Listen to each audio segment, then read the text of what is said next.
Hello there, Chernobyl fans, and welcome back to the Z-Man Show as we are taking a look at episode 3 of this amazing series. Another powerful episode tonight. This one kind of just hitting at our hearts a little bit as we see all of the decaying workers and the firefighters that were at ground zero, and just a bunch of other things going on too. Just remember, we're going to have some fun facts kind of throughout this, and I did a little bit of research. Again, I am no expert, but if you were able to catch episode 2, then you know my style, and hopefully you're ready to get into this episode. It's just an amazing show, guys. I'm so glad that so many of you came out to watch my video for episode 2, and some of you for episode 1. And I just want to say thank you. The comments have been awesome and in masses and droves. So I'm going to try and get to all those comments if I can. But if I don't answer you, please don't take offense. It's just that there's so many. So anyways, without saying any more to that, let's get into this episode. So this episode's called Open Wide, O Earth. I'm just like, oh boy. Okay, I see where this is going, right?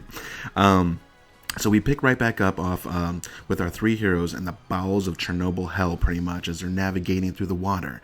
And they're trying to get to those tanks to release the water, unless if they don't, it could cause a thermal nuclear explosion. So, actually, it's a thermal explosion. Thermal nuclear, I don't know if it's the same thing, but I was trying to look it up to understand a little bit of difference. But I did do a quick search just to let you know, to look up a little bit what is the difference between the hydrogen bomb and an atom bomb.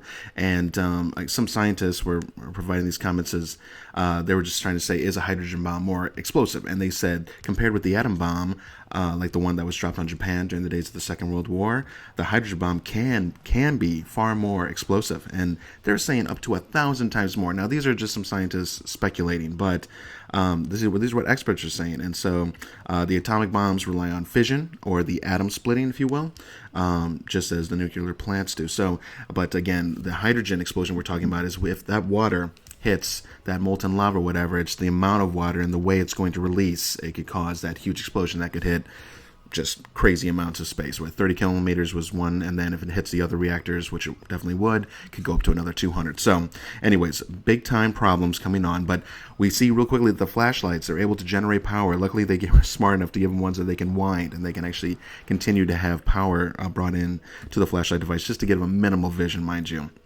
And as they're down there, we get a scene of Sherbina and also Legasov. I said it right this time. I'm getting there, guys.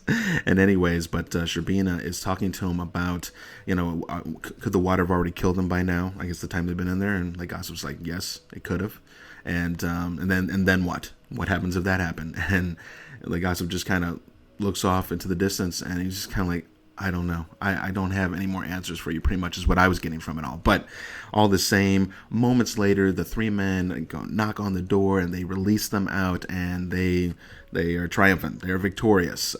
So they were able to get the job done, which is a good win.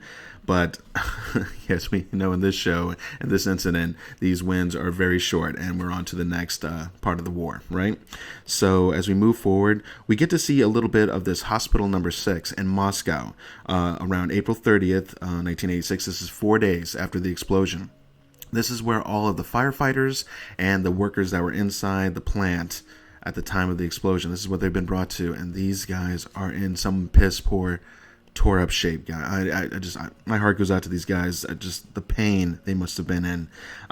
Vasily Ignatенko is also one of them, and his wife actually is able to track him down. And so after a bribe or two, and navigating her way through the hospital, she's able to find him. And when we first see him, he still looks blistered and he still looks red, but he doesn't look like he's in super terrible. He looks like he's in high spirits. The guys are playing poker, I think, or something, and of course she goes up to him, and she's like all over him, right? They're hugging, and I think they kiss maybe a couple times, and touching the hands, her face against his cheek and everything. And I get it. I totally get it. I'd want to do the same to my wife too if she was in trouble with this, that. But we're just screaming we're just like, no, don't do that. And even when they told her, do not make contact with your husband, and she did it anyways. This is the first of several times. She just would not listen. So anyways, as I was screaming no, we quickly go from that scene, and next we have Legasov arguing with Sherbina about the evacuation perimeter, and they're getting after it. Well, at least Legasov is.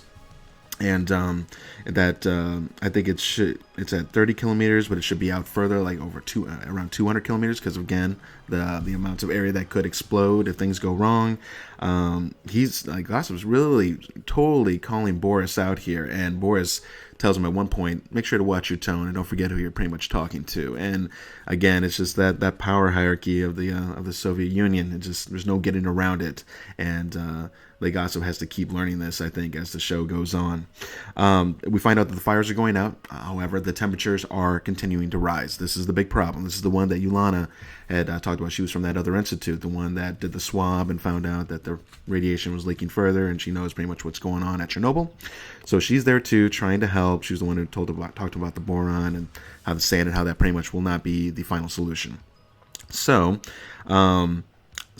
apparently, I had to write down some notes on this. There was a spike in, I think what he said was zirconium, 95. I think that's what he said. It was really hard to tell. I mean, sometimes their accents are a little thick, but it's around the fuel rods, and this is basically causing the meltdown to start, and that's major problems. And so anyways, we peel off of that and we go back to Vasily's wife, and she's awoken in the middle of the night. So this is that same night, I guess, that they were all talking or whatever, Sherbina and Legasov and whatnot. And anyways, and she runs in there, and his skin is starting to deform, and he's burning, he's screaming, he's in so much pain. I mean, I just feel the chills going through my body as I was watching this. And the doctor quickly gets her out of there, and they start moving him to another area. And we see where this is going, right? More on that very, very soon. So I want to talk about now, we skip a few more days later, so May 2nd, 1986, and there's a conversation between Sherbina, Legasov, and the general secretary. So I think he's the one kind of running the council. He kind of has that birthmark or whatever that is, that scar kind of on his head, that red part. So basically that the thermal explosion has been fixed. This is Boris talking. Again, he loves to put a positive spin on it all. And mind you, I was going to actually show some trailer footage in the background. Again, these aren't full scenes from tonight's episode. I don't want to get flagged, guys. Hounding, it never stops. It never stops. And then maybe that's what's so thrilling about this show, right? So that's obviously another major issue. Sherbina tells Legasov that they're going to go for a walk, and as they go for the walk, they're just discussing radiation and what's can happen to the people that have been exposed. And I had to write these notes down, and I just started cringing so bad when I was hearing what was going to happen. So basically, I've never really looked this up. So it tears down our cellular structure inside of our bodies. It just rips us apart, pretty much. The patient appears to recover, like we saw Vasily, right? Ignatенko. And then it just all kind of goes to hell. Our bone marrow starts to die off. Our immune system completely fails. Arteries spill open. I mean, it sounds like almost like that of like Ebola. Like the Ebola virus, and how it just tells our cells apart, and then we start bleeding from all our orifices and everything else. It's sickening. And the pain unimaginable. Dead anywhere from 3 days to 3 weeks, just depending again on that exposure. It's amazing that depending on how much exposure they've had, they can really actually pinpoint like how much radiation you have actually consumed and whatnot. I just said, Jesus. I mean, this is just amazing, terrifyingly amazing. It blows my mind. It really does blow my mind. Sherbina and Legasov, as for those two and like the distance they've been to the reactors and everything else, they talk about how not enough to completely ruin them, but basically their DNA structure pretty much has been messed with, and that they'll most likely have cancer within, whatever it is, 3 to 5 years or something like that, or maybe a few more than that, but that basically it will come. But another reason that Sherbina brought Legasov out for this walk was to notice the two people that were following them out in the blatant open. And those people shouldn't have been there. The town was mostly evacuated, right? And as they turn around and they spot him, and Legasov notices, he goes, I know that couple. And yes, we do know that couple. It was the same couple that he spoke to at the bar, right? And they were like, is there anything we should be worried about? And he stuck to the story, and he lied. He said, no, nothing. So those two are working for KGB. They're KGB. So now they're being followed by KGB to make sure they're doing all the right things and not basically spilling out extra information or making the Soviet Union look bad. You can't even do your job right. Now you got the KGB up your ass. That's great, right? we continue forward, and Yolanda and Legasov talk about this heat exchanger that they want to try and get installed underneath the concrete pad. Okay, so this is so that that doesn't get down into the ground, into the water source, the water.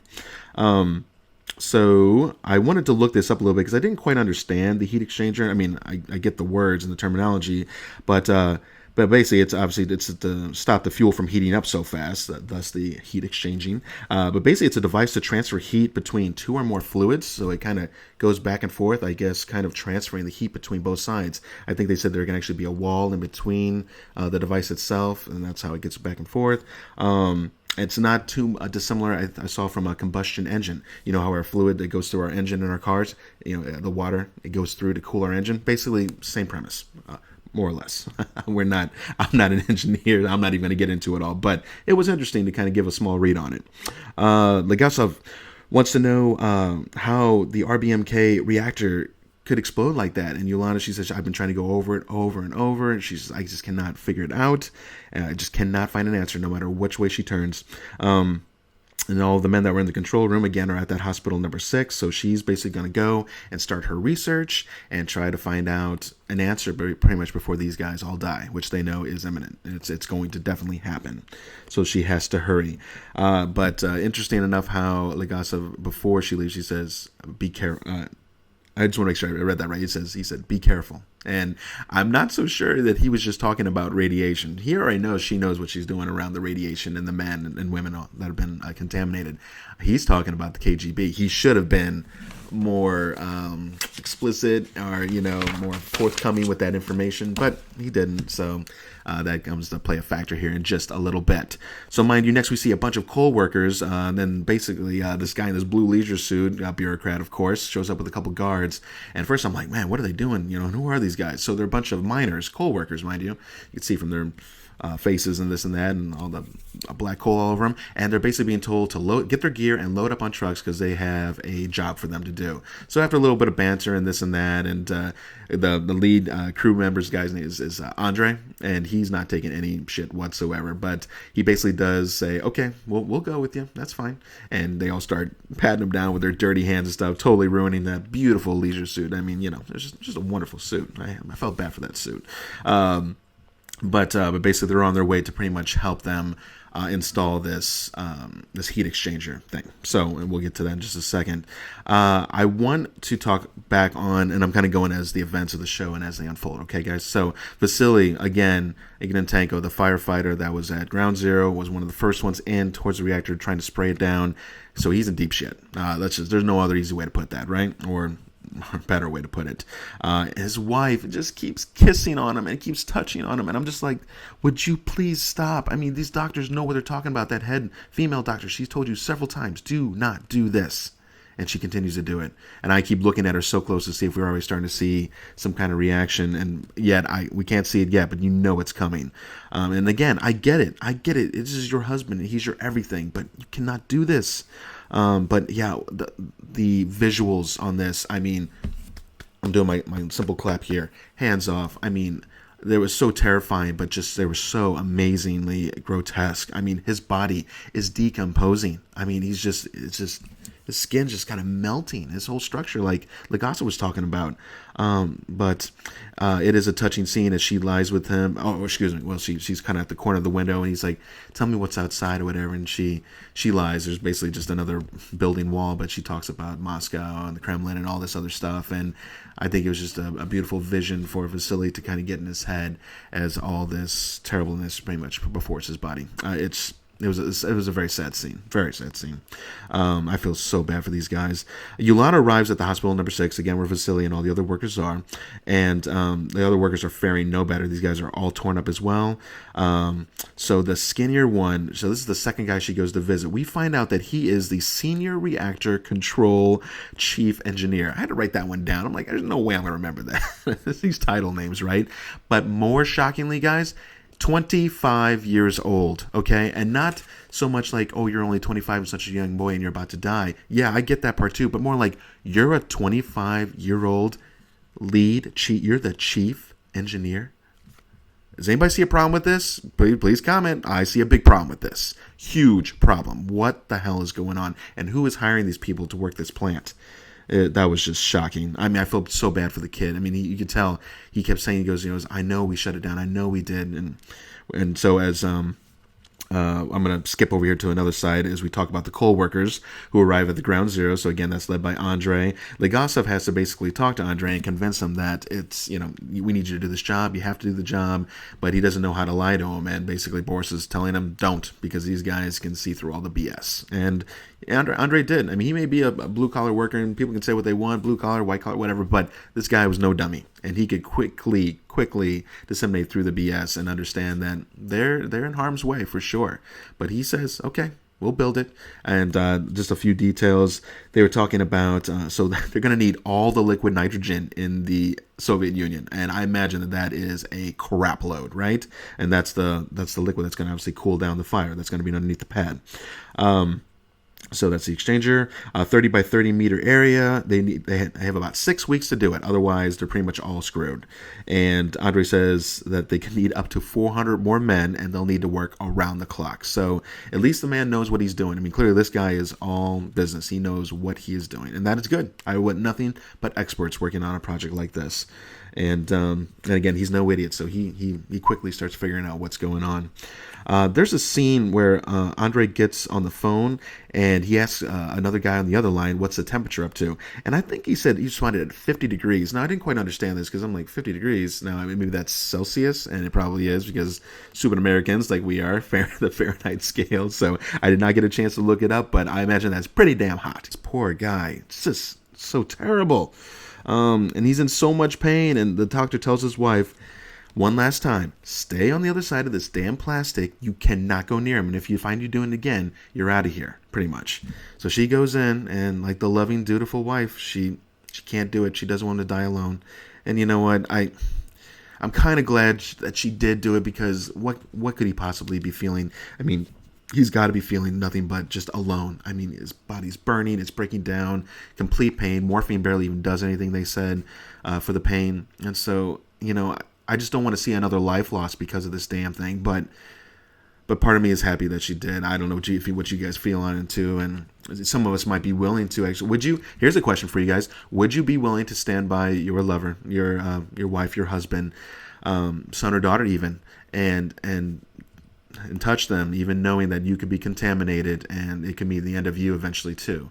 Would you be willing to do that? And I can't fully answer right now. I want to say yes, and I probably would, stupidly, but I know a logical part of myself would want to not do it, because I have two sons that I would have to watch out for, and others probably do too. So anyways, just a thought. I mean, just throwing it out there, guys.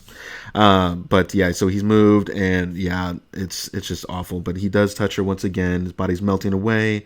And she drops the bomb that they're having a baby, which we kind of all picked up on this when we saw her go out of that bathroom. Any of us know she definitely had morning sickness going on, but she finally does release that. And the doctor asked her earlier, are you pregnant? She says no, because she didn't want to take the chance of the baby being infected by this. And, well, pretty much sealed that fate now, haven't we? So, again, now we're going to possibly lose 2 lives, because of this move that she did. So, damn it, right? So again, as we move on, again, there's just so much drama in this episode. Didn't you guys feel that? This is the amount of drama and really getting in touch with the characters now. Instead of us like paying so much more attention to the reactors and that issue, they've definitely switched the focus. So I thought that was a very big win in episode 3 for sure. So Sherbina tells Legasov that the fire is out, it's a big win, and that the miners are getting the work done ahead of schedule. Could be done in as early as 4 weeks. And Legasov's just kind of like, wow, can't believe it, really. But let's just cut that celebration pretty short. We get over to the miners as they're called over to see what they're up to, and they're all buck-ass naked doing their jobs. And supposedly, Andrei says this is how our fathers did it when it was too hot and we can't handle the clothing. We strip down to nothing. And so that was a hell of a sight. Yeah, no doubt. But again, this guy, they're all about the project. And I think that's speaking mountains to these guys and their determination to get this thing done. What was most shocking for me, though, was that conversation that he has when he's asking Legasov about, what's going to maybe happen to them. And, he kind of, Legasov alludes to it a little bit, But then Sherbina comes out and says, basically, I don't know if we're going to be able to take care of you guys when everything's done and done. So Andre says, are my men going to be looked after this is all done? And Sherbina says, I don't know. I mean, what the hell? These men are risking their lives for your country and millions around us. I mean, the entire all bit of Europe is going to be affected by this. And I think it could reach even as far as even the States, right? I mean, not obviously in the dangerous amounts that it is over in Europe, but still it impacts everyone. And you can't even take care of these men when, and their families when they're dead. I can't fathom it. I cannot fathom this, guys. And I know this is part of the regime of the Soviet Union and how their style was, the communist parties. It's just too much. It really is just too much. So I'm just kind of almost shaking just talking about it. It's just ridiculous. So Yolanda continues her research with a 25-year-old, right? And so he is deteriorating super fast. He does not have long. We basically find out that the power had jumped double from 200 to 400 megawatts. Supposedly, they then hit the shutdown button. This was the button, and this is a crucial point because if they didn't hit it, then it was no doubt that it would explode. But supposedly, when the button was hit, that is when the explosion happened. And you can tell that Yolanda, she's very confused by this. She's like, that's impossible. That couldn't happen. And he's like, I know I did it. And she basically confirms it as well as with, is it Akimov? I think it is. And he's the one who actually hit the button. And he says, no, I know I did it. We did everything as we were supposed to. And she's trying to pull it all together. She's like, how is this possible? How can this be? But basically the stories do align though. So that's the important thing. So Yolanda catches Vasily's wife as she's walking down from one of the other workers, and she sees him in the plastic area touching him, and she runs in there and yanks her ass out of there, pretty much scolding her totally. And then the lead female doctor that was again telling Vasily's wife not to be in there, she's there, and Yolanda's reading her rights, saying like, people are going to know about this, and do you people even know what you're doing here with radiation? I mean, this is a friggin' hospital and so forth. And as all this is going on, a mysterious figure basically appears out of the shadows in the back, basically saying, what are you going to tell everybody? So basically, it's KGB. It's KGB, and they've been following Yolanda to make sure that she doesn't squawk and give out a bunch of information that basically doesn't need to be told to outside sources. And so ultimately, she's arrested. She's arrested. These KGB assholes, I swear. I mean, are we so much different here in the U.S.? No, we would arrest everyone to close down the information source immediately. It's just when you actually see it, when we actually see this happening, you can't help but just be like, freaking governments, right? It's just ridiculous. So she's arrested, but Boris lets Legasov know about this and says that he's working on it. I mean, he only has so much power to work this thing out, and basically they all go in to talk to the committee, and old Boris puts on the good show as he always does. He's talking about the wins, and everybody's giving the claps, and Legasov, he's clapping. You can tell he's totally hesitant to it, but he's still doing it, and basically, I just put a bunch of damn bureaucrats. It's amazing. But Legasov talks about basically, yes, we have won this battle, and now the long war begins. And it's like, well, if that doesn't put things in perspective, boys, I mean, that line definitely does in my mind. So they're talking about evacuating a zone of 2,600 square kilometers. So I had to give this a little look up because I did not quite understand what that really means. Okay, so for all this in the U.S., it's equivalent to the size of our tiny Rhode Island. I mean, it's not that tiny, but I mean, compared to our other states, it's very tiny. But it's a hell of a size of a space, and they have to fully evacuate this area. Some other big key things I put out here.